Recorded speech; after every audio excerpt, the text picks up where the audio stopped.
C'est un jour important pour Charles Bocquet, jeune agriculteur à la Chapelle d'Armentières en banlieue lilloise. Il arrache ses 12 hectares de betteraves.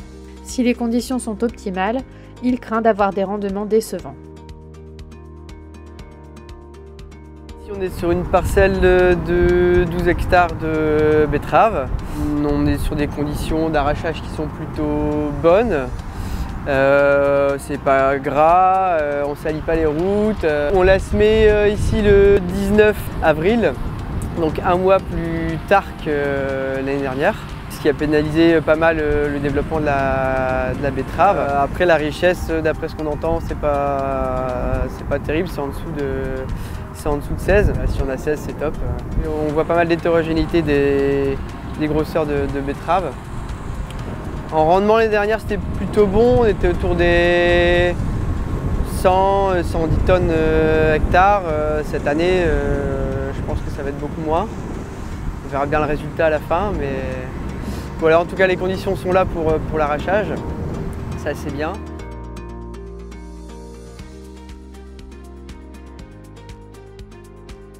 Oui, du coup comme la sucrerie des Côtes d'Œuvre a fermé, les betteraves se redirigent, du secteur maintenant se redirigent vers la sucrerie de Lillers. Donc on aura un planning certainement beaucoup plus allongé que d'habitude. Donc là on est un peu tôt dans la saison, mais il y en a qui vont arracher quand même beaucoup plus tard, avec un enlèvement je pense début d'année prochaine. Mise à disposition le 11 octobre, du coup la semaine prochaine. Donc là c'est tout juste bien, il nous reste quelques jours avant que ça parte.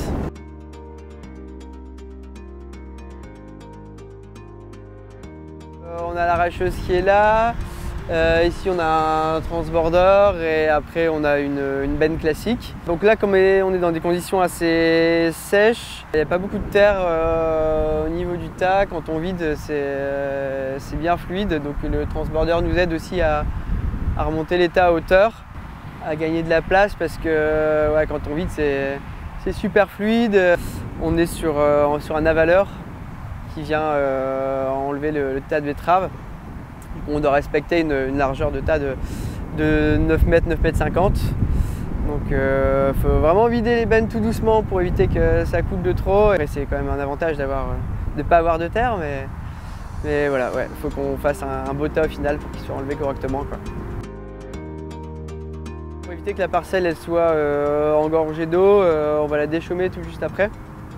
Donc là, dès cet après-midi, on met en route des chômeurs pour enlever tout ce qui est traces de roulement, etc. Surtout qu'ils annoncent de la pluie normalement jeudi la semaine prochaine et on ne veut pas que ça finisse en pataugeoire, en piscine. D'ici ce soir, l'arrachage sera terminé et la récolte 2023 de betteraves s'achèvera pour Charles Bocquet. D'autres travaux l'attendent avec l'arrachage des pommes de terre et la récolte du maïs grain.